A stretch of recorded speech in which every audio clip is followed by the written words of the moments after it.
Aabot sa 2 milyong pisong halaga ng mga ari-arian ang natupok sa sunog sa Binondo sa Maynila kanina. Nilamon din ng apoy kaninang umaga ang isang imbakan ng tsinela sa Valenzuela City. Nakatutok si Claire Delfin.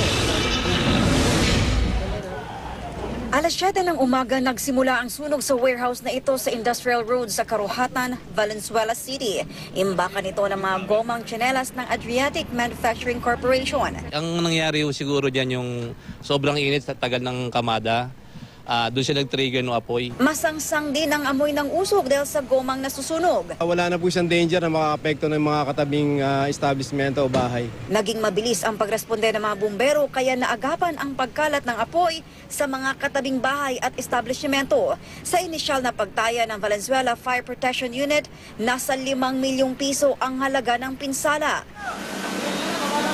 Sumiklab din ang sunog sa isang commercial residential building sa Ongpin Street sa Binondo, Maynila, bandang alas 9 ng umaga. 2 milyong piso naman ang tinatayang pinsala sa gusali na tindahan daw ng mga alahas at relos. Wala naman tayong reported na injured or casualty. Inaalam pa ng mga bumbero ang sanhi ng magkahiwalay na sunog.